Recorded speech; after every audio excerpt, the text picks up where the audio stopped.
Hello, I'm Helen Humphrey, and this is the Iran War Today, our daily briefing bringing you up to date with all you need to know on day 73 of the US-Israel war with Iran. Well, in the next 15 minutes or so, we will be live with our correspondents in the newsroom and around the world. Well, let's start with some of today's key developments. President Trump says the Iran ceasefire is on life support and brands Iran's response to US peace proposals totally unacceptable. Oil prices jump once again as diplomatic deadlock means the crucial Strait of Hormuz remains at an effective standstill. A stark warning from the United Nations that the world only has a few weeks to avert a humanitarian crisis as disruption to fertiliser shipments threatens global food supplies. Iran executes a man accused of spying for the US and Israel. Human rights groups say that he was tortured and forced to give false confessions. Well, we start with the focus on the diplomatic stalemate as Iran and the US fail once again to find common ground. Well, President Trump warned that the ceasefire is on, quote, life support and has rejected Iranian counter-proposals to a US plan for potential peace talks, describing them as totally unacceptable. The counter-proposal reportedly included an immediate end to the war on all fronts, a halt to the US naval blockade of Iranian ports, and guarantees of no further attacks on Iran. Well, here are some of President Trump's latest comments. It's unbelievably weak, I would say. I would call it the weakest right now. After reading that piece of garbage they sent us, I didn't even finish reading it. I said, I'm not going to waste my time reading it. I would say it's one of the weakest right now. It's on life support. Well, let's cross then to Washington, D.C. and speak to Bern de Busman. Bern, good to see you. President Trump there making fresh comments in the Oval Office. They're not optimistic. What more can you tell us? They weren't optimistic, and I think much more so than in the previous few days. He's increasingly pessimistic, at least publicly, about the prospect of a negotiated settlement to this war. He didn't say what the next steps would be, but he did say he rejected the Iranian proposal out of hand. He didn't give many specific reasons why, but he certainly now seems to think that a return to perhaps full-scale combat operations is much more likely than it was at the end of last week, now that he's seen that Iranian proposal, which he said he rejected to the point where he didn't read the full document. So President Trump certainly doesn't think that the negotiations seem to be going anywhere at the moment.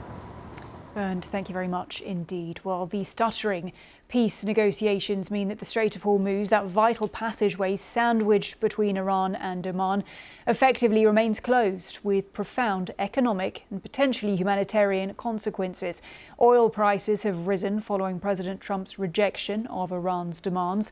And now a UN official is warning that disruption to global fertiliser shipments could push tens of millions of people towards hunger and starvation. We can speak to our business reporter now, Eslet Carr. Eslet, welcome to you. Oil prices up once again, and a serious warning as well from the UN about the fertiliser market. Bring us up to date with the latest. Yes, Helena. Well, we've seen oil prices fluctuate in response to the various twists and turns of this conflict, and today was no exception. So in response to that latest back and forth between the US and Iran, oil prices jumped and earlier reached more than $105 a barrel. Now, it has since fallen back slightly, but it comes on a day where there have been even further warnings about the economic fallout of this conflict. Firstly, we heard from the CEO of the world's largest oil company, Saudi Aramco, Amin Nasser, who said that the conflict in Iran has created the largest ever shock to global energy supplies. Now, he echoed warnings about what he's called critically low levels of refined products like petrol and jet fuel ahead of the summer. And he has said that if it does take a few more weeks for the Strait of Hormuz to reopen, well, then that could mean it's 2027 before the oil markets normalise. Now, he was speaking to investors after Saudi Aramco announced its profits for the first quarter, and they were up more than 25%, of course, fueled by that higher global oil prices. And it follows the similar pattern from oil giants like BP, Shell and Equinor, who have all reported bumper profits in the last few weeks. But as you say, Helena, some ominous predictions coming from the UN today, this time around fertiliser. We know that around a third of global fertiliser supplies usually travel through the Strait of Hormuz, and that's essential for food production. And today, the director of a UN task force, UN Ops, told the AFP news agency that there was only a few weeks to prevent what he'd said was likely to be a massive humanitarian crisis, which could force an additional 45 million people into hunger. So some very stark warnings there, and clearly concern mounting about what could be coming down the track the longer this conflict continues. Now, in some countries, they've already been trying to take action to mitigate the economic impact of the conflict. That happened in places like the Philippines and Sri Lanka just in the days after the conflict began. But India is the latest country to suggest its citizens modify their behaviour. And over the weekend, the Prime Minister appealed to people to work from home, to use public transport, and to farmers to use less fertiliser. Eslit Kardar, our business reporter. Well, we can turn now to what life is like inside Iran, where the authorities have imposed a total internet shutdown for months, and the regime continues to crack down on dissent. Over the weekend, the Iranian Nobel Peace Prize winner Narges Mohammadi was transferred from prison to a hospital in Tehran amid concern over her deteriorating health. The activist is believed to have lost about 20 kilograms while in prison. And on Monday, Iran reportedly executed a man accused of spying for the US and Israel. Human rights groups say that he was subjected to torture and forced to give false confessions. We can bring in now BBC Persian senior reporter Gonche Habibizad.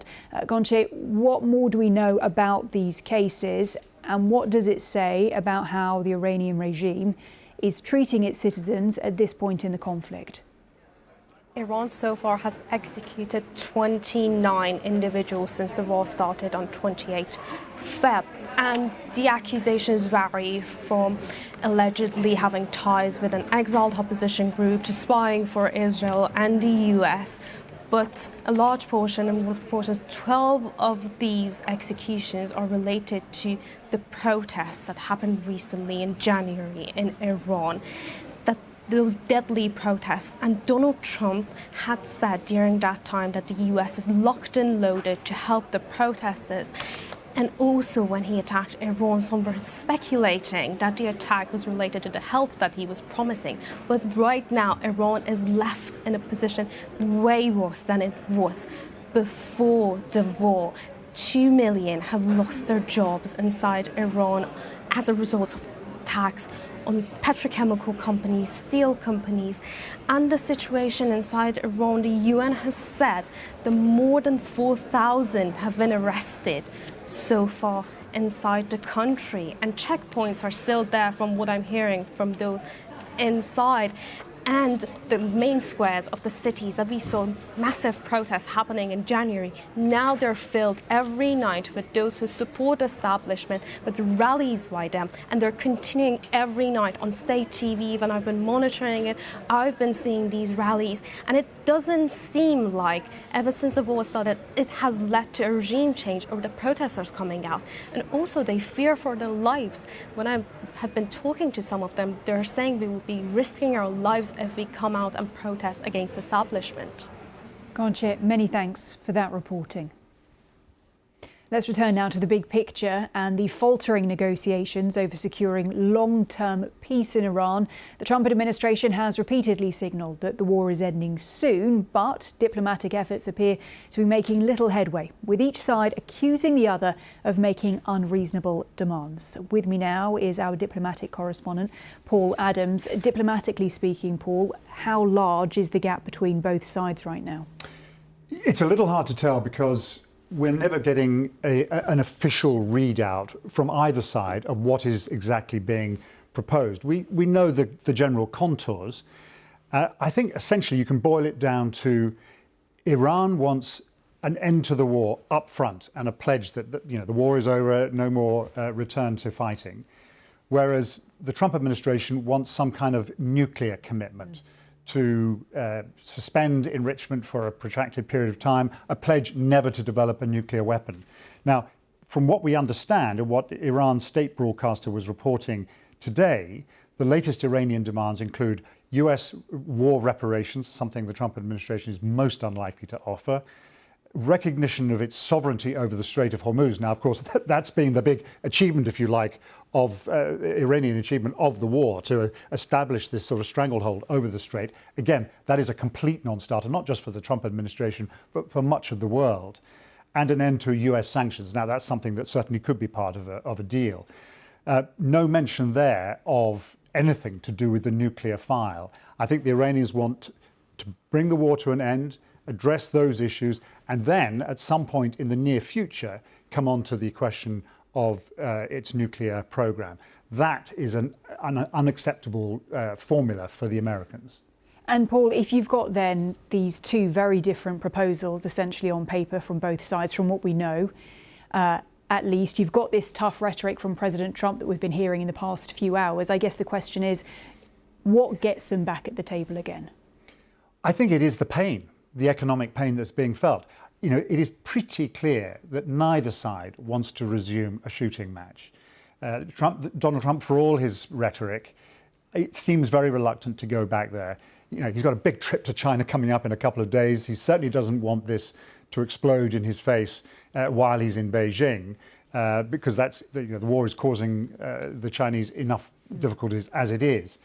But it is the economic pain. You've heard some references to it there. You know, that this is the worst oil shock of recent times, that it's going to be well into next year before oil markets fully recover. The same head of Aramco said in his briefing, every week 100 million barrels of oil are lost to the global economy. That is a colossal impact. You've had the Prime Minister of India, Narendra Modi, urging the people of India yesterday to save energy, to spend less on fuel and fertiliser and travel, you know, to a country of 1.4 billion people. That is a huge message. So the impact is colossal. The global impact, we're seeing it, you know, in all sorts of ways. The impact in Iran is a little bit harder to discern. We are seeing some evidence of cracks. You know, the Iranians are trying very hard to deal with the oil that's building up, and they can't get rid of it. You can't shut down oil wells, so that causes pressure in the system. They're trying to export some of it by train to China. They're doing more business across the Caspian Sea with Russia. So, you know, but they're having to improvise. Everyone is having to improvise. The question is, who is feeling most pain? Iran has shown over 46 years or so that it's capable of withstanding enormous pressure, economic pressure. And it's also shown, as we saw at the beginning of the year, a distinct lack of regard for the welfare of its own citizens. And so perhaps Iran is willing to tough this out longer than Donald Trump even now recognises. Our diplomatic correspondent there, Paul Adams, with that analysis. Paul, thank you very much. Well, whether you are joining us on YouTube, TikTok, Sounds, radio or TV, thanks for your time. We will be back at the same time tomorrow with the Iran War Today.